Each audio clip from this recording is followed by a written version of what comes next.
I can't get over how Spotify continues to promote this racist in giving her a platform to exploit minorities in vulnerable situations. Let's talk about this crap. Hey, hey, hey, you know what day it is. It's Gaslighting Tuesday with our swipes. On today's episode, the negative label Megan is known for is titled Crazy. This insufferable human being has turned this podcast into settling the record straight and exists only to go down a list of each label rightly given to her to deny and justify her bad behavior. And she's doing it in the most patronizing, condescending, and sanctimonious way. And in this video, I'm going to call out the bullshit. On today's episode, the minority that Megan is exploiting is celebrity Constance Wu. You might recognize her from the movie Crazy Rich Asians, as well as seen her in the ABC comedy series Fresh Off the Boat. And it's no surprise that the reason why she's on this podcast is not to just tell her story about her mental issues, but also to promote her book that just came out 5 days ago. And I want to start off by saying that I take mental illness very seriously. And I am not taking away from Constance's story. However, the issue that I'm having with this particular podcast is the approach that Meghan Markle has taken to exploit vulnerable people who have gone through real life experiences only for her to exploit and profit off of it. Which, in my opinion, the fact that Constance Wu chose to tell her story to Meghan Markle takes away the ability for me to listen seriously to what she has to say. Because anything associated with Meghan Markle, as we have seen, have turned out to be just garbage. The people that she is surrounded with not only are shady as F, but they're also fraudulent and liars. They live in this delusional Hollywood la la land where they feel that they can say whatever they want without consequences. And because they have the money to pay PR to cover and mask it over, then it's almost like it never happened. But the continued damage that this woman keeps on inflicting on others just makes me turn myself off to anything that touches Megan. So we kick off the podcast, and one thing that I can say that is consistent is the cringe factor. Now, I'm not going to play any of it so you can hear how annoying her voice is. I can't take it anymore. But I am going to read some portions of the transcript, which I'll link below the entire podcast should you want to read the whole thing. But I'm just going to go over a few things that I found extremely cringeworthy and should be called out and talked about. So, right off the bat, from the very beginning, she begins with this content warning where it says, "Hi there. Before we get started, I wanted to let you know that this episode gets into some sensitive conversations. If you or someone you know is struggling or in need of assistance, we have some resources in our show notes. And, by the way, if you find that this is too heavy for you to carry today, just tune out. It's okay. I'll still be here next week." Oh, I can't tell you how much I shuddered when I heard her say that. It's like, oh, you're going to remind us that you will be here next week. Like, just go away. Go away, Megan. So, in the next paragraph, the way she opens up the podcast is by saying, "Raise your hand if you've ever been called crazy or hysterical. Ooh, or what about nuts? Insane? Out of your mind? Completely irrational." Okay, you get the point. Now, if we were all in the same room and could see each other, I think it'd be pretty easy to see just how many of you out there have your hands up. By the way, me too. At least Meghan Markle's acknowledging that she has been called crazy or nuts or hysterical. In my opinion, this woman is next level lunatic, You see, here's the thing. Megan has been using these words as if they are bad.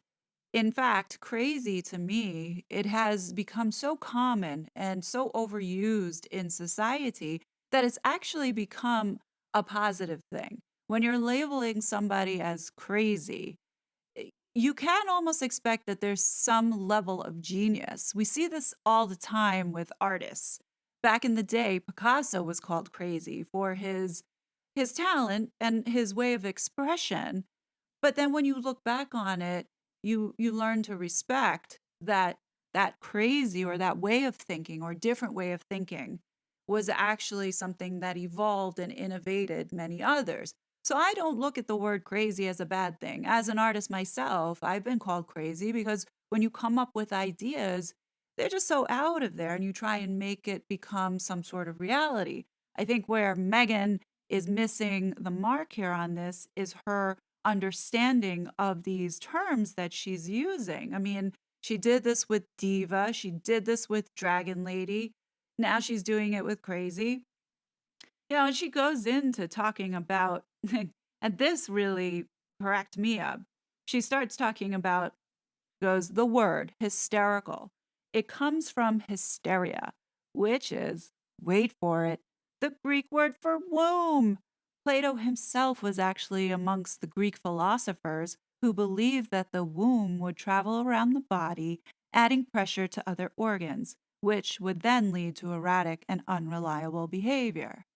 And she goes, oh, by the way, in the DSM, the book used to diagnose mental disorders, hysteria was an actual medical diagnosis until 1980. Well, gee, thanks, Dr. Megan, for giving us this psychology lesson. Maybe Stanford University should reconsider giving Megan her honorary doctorate because she's so wise. Meghan Markle, the racist, has exploited minorities again in this podcast, and this time she chose Constant Yu, the Asian, as well as Bollywood star Deepika Padukone. So the first half, we begin with Constance Wu, where Megan does her traditional introduction, and they begin talking about age, and Constance goes into talking about how when she was 30 and now that she's 40, she gets these compliments of like, you don't look like you're 40. And somehow they see that as a backhanded compliment. And Megan saying, I know, which in my mind, I know that Megan is so afraid of getting old, hence the reason why she does so much to herself to keep her face from looking like she is actually 50. Now, after the bullshit superficial small talk, then Constance goes into talking about as an actress when she was a kid and growing up, the amount of rejection and how hurtful that it was. And, she started to position the strength that she would get from getting rejected and how she mentally kind of tuned it out after a while. And then Megan chimes in and says, I mean, to your point, like correcting her, saying, I mean, to your point, you have to have the thickest skin, which that skin doesn't mean that there's not so much vulnerability and insecurity and all of that under the surface. Now, I would have respected Megan to connect with Constance and say, yeah, as an actress, but she won't say actress because she is so gung ho on being the dominant alpha female that she calls herself an actor. But as an actor, Megan can't fess up to her experience because, yeah, she doesn't want people to know that she was rejected and that she was a shit actress in Hollywood and she got rejected almost every single audition. But no, she goes ahead and sort of crafts the narrative to Constance and saying, yeah, this is how you should behave and this is how you should feel and you are insecure and vulnerable inside. Well, how could you say that if you're not telling people that you have experienced that? And I think hiding that or not sharing that makes this feel, and she shares more examples throughout this of where she can relate. She has opportunity to relate to the person she's interviewing, but chooses not to. So then Constance talks a little bit about being an actress in Hollywood and definition of success, in which Megan then chimes in, but that's part of the double standard, right? For a woman who's striving to be successful, have a successful career. Oh my gosh, she must be calculating or have some agenda. Well, Megan, I guess you've been reading social media because this is what everybody has been saying. It almost looks like you were calculating because you didn't tell anybody that you kept your business manager, your entertainment lawyer, your PR firm, and were setting deals up. So don't tell me that you weren't calculating. You knew what you were doing. The definition of ambition is not about getting your success off the backs of wealthy men. Opportunity number two, where Megan could have connected with her guest, Constance goes in to say, I mean, there were crazy rumors circulating around about me being the D word, a diva. And it's like, if you actually talk to people who really work with me, it's not true. So then Megan chimes in and says, yeah, and I think something happens. Look, it happens on a larger scale when you're in the public and the media is weighing in, as you know. But it kind of is a different version, the same thing, because I can remember when I'm in high school and I was lonely or I didn't fit in or where there was a rumor about me. Wah, wah. Oh, boo-hoo, Megan. Cry me a river, please. So then opportunity number three for Megan to connect with her guests was when Constance started talking about her daughter. And she goes into saying, and I look at my kid and it's like, when she has her feelings, she has them large. And like she's not embarrassed of them and she's feeling sad because she didn't get her Luca toy or a whatever thing. All Megan says is, right? And then Constance goes back into saying, she's obsessed with Luca right now. And it's just like it's so real and raw because no one's told her that she should feel any shame for that type of emotion, blah, blah, blah. And then Megan goes completely. And then Constance continues on and says, and I think rather than repressing it, feeling it, and finding tools to allow the feeling and navigate through it, that's something that actually I didn't start learning until I was in my 30s, late 30s. I mean, a couple years ago, really. And then she goes, Megan chimes in, not to talk about her experience with her children, but then to talk about pretty much her personal experience by saying, yeah, but it takes a lot of time to get to that place where you can see it a little bit more clearly. Yeah. And then Megan goes into now, and wait for the kicker. This is what Megan says. And even then, it doesn't mean that's going to be the same every day, right? Like some days, I have complete clarity. And then the next day, I feel different. I think social media sometimes doesn't help with that. But I look I haven't been on social media for a long time, and I know that you're back on Instagram now. Now, first off, and I'm no doctor, but it sure sounds like if Megan is switching from moods from 1 minute to another, it kind of sounds like she's manic. And second, by her saying she's not on social media, psh, bullshit. Stop lying. Or just shut up, Megan. Shut up. And just so you know, this podcast gets progressively worse. Opportunity number four, where Megan failed to connect with her guests, but instead exploited this vulnerable person by using such a sensitive story that theoretically she should have been able to empathize with, but she did none of the sort.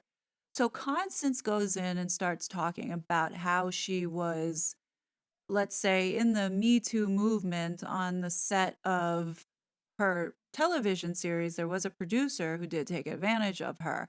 And then she started talking about how she fell into this dark place and was upset that, a sixth season was coming on to the scene and they were hitting their 100th episode. And of course, Megan chimes in about her understanding what it's like when the series hits 100 episode mark. But other than that, she makes no mention of her mental problems that she disclosed on Oprah and not being able to get resources and how alone, blah, blah, blah. Well, we all know now after this podcast that what she was talking about on Oprah was a complete lie.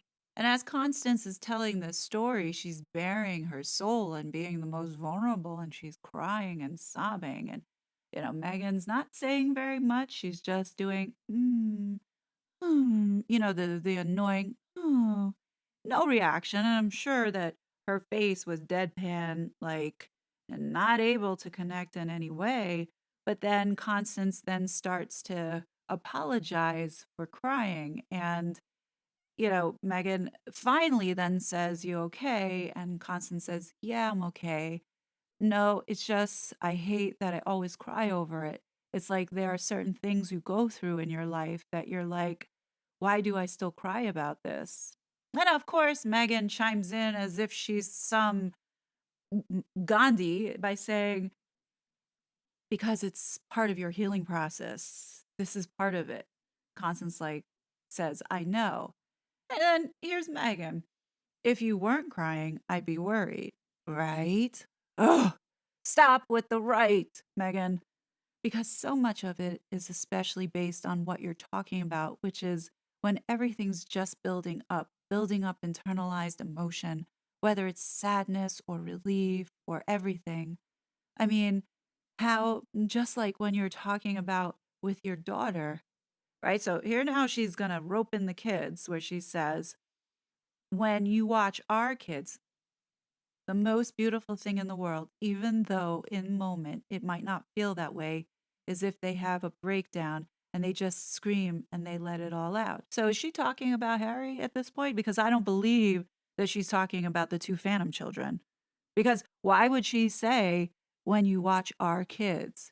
It's almost like saying, when you watch like the generation, when you're looking at like, I would consider that saying, well, when you watch our kids, looking at the future.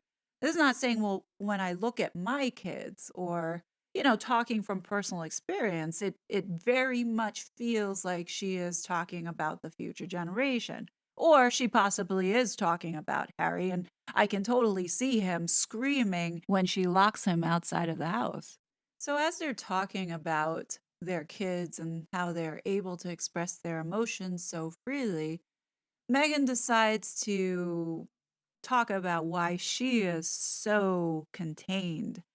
And she says, so even in my own version of like, I would love to cry this much, but I'm conditioned to still have a different kind of composure. Now, I feel that that was a stab at being in the royal family, in my opinion. And now you sort of go, oh, just relax and let it out. And I see the same thing in my kids as you're talking about yours. And I'm like, oh my God, I want to do that. I want to feel so deeply. It's like an Adele album.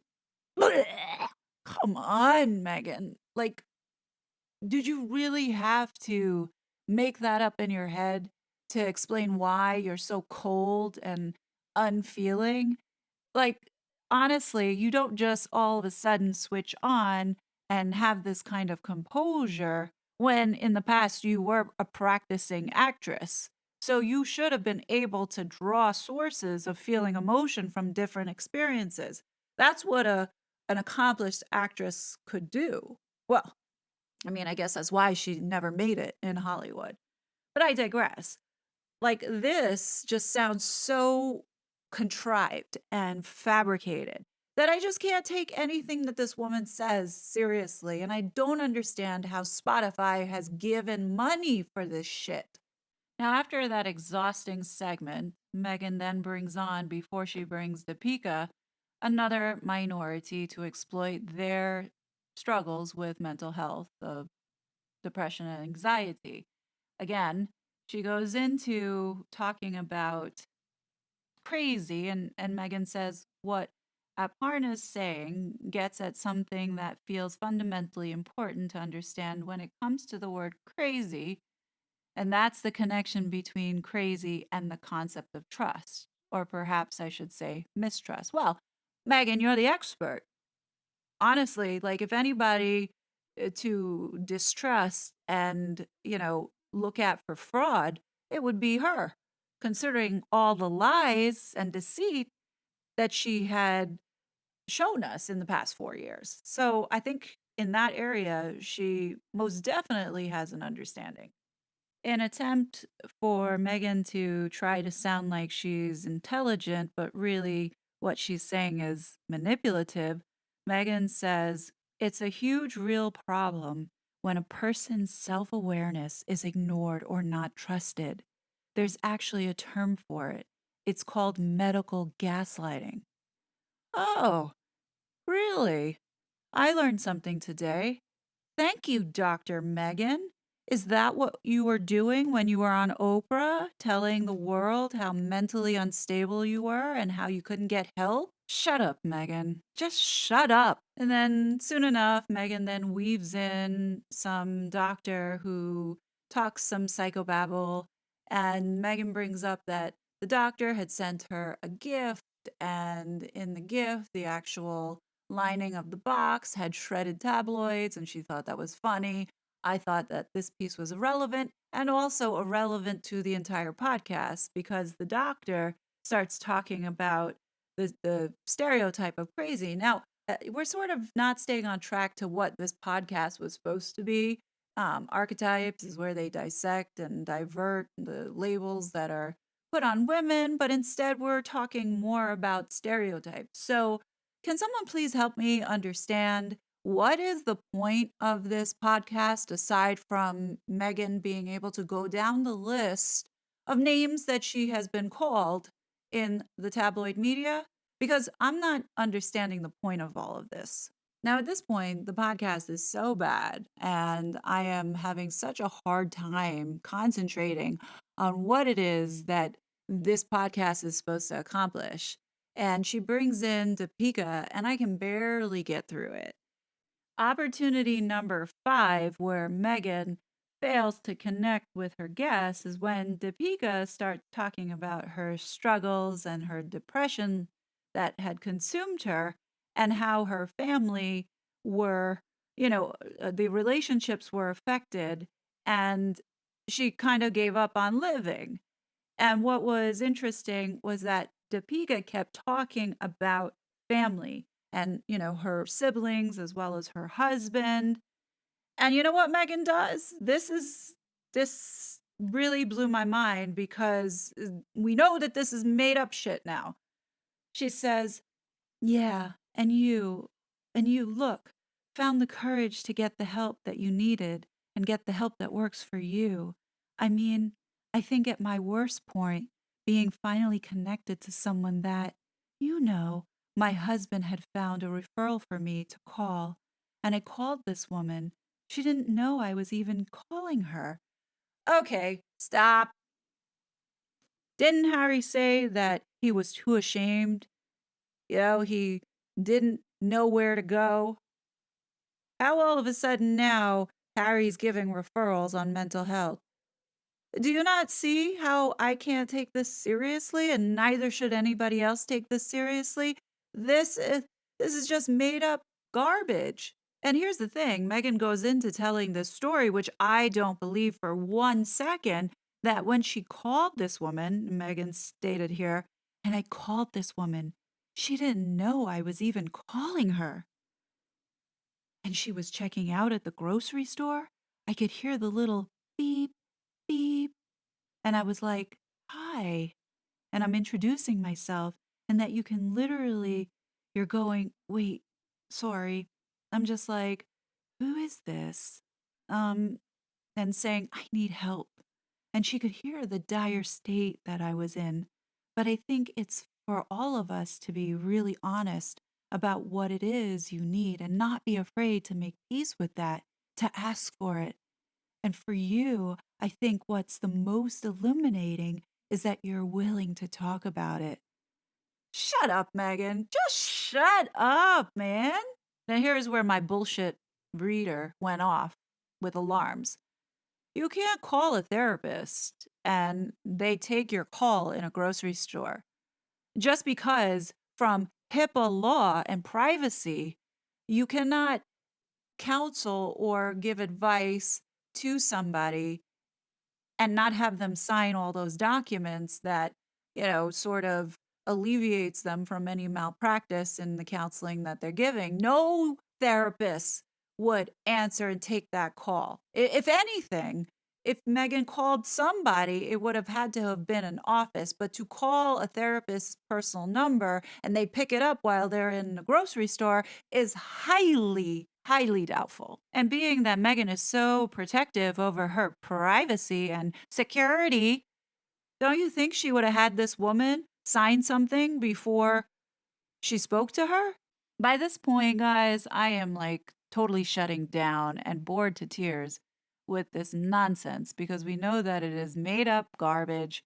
And, it's unfortunate that this woman, Deepika, who's telling a real story, it's hard to take it seriously, especially that you have this parasite trying to grift off the backs of the suffering of other people. I cannot get through it. It really is something that she manages to take all these bandwagons and applies herself as some sort of expert on the subject. For instance, like towards the end, she starts talking about Harry and his work with the military, and all of a sudden now she is some sort of expert on PTSD.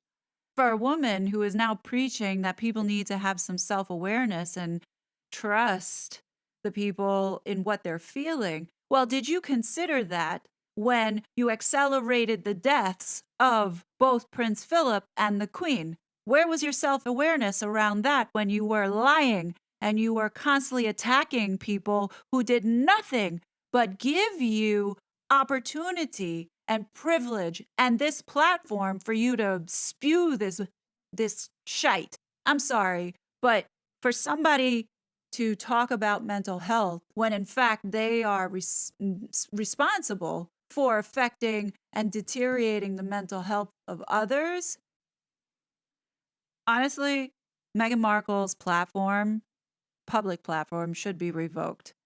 Revoke her free speech. She has abused her platform with malicious intent to attack others and lie. In society, this should not be accepted. And the fact that Spotify again has given her a platform for her to come across as if she's some Mother Teresa advising on areas that she obviously has no business commenting or giving advice to people, and recruiting youth to convince them that she is this kind, wise mother figure. I don't buy it. And I'm not going to stop talking out against it because fundamentally what she did was wrong. And until she comes clean to acknowledge that she has hurt so many people, including her family, none of this that she is doing is going to ever have any good or spotlight in my eyes. Now, I'm going to stop right here because this podcast has just been an absolute hot mess, in my opinion. On top of all this other stuff that she is trying to make herself look like an expert on, she then begins to tell Serena's story about when she was pregnant. She had some sort of blood clot situation going on and her experience within the hospital. Well, first off, that was not Megan's story to tell around Serena's health challenges and her experience, which I found very disrespectful.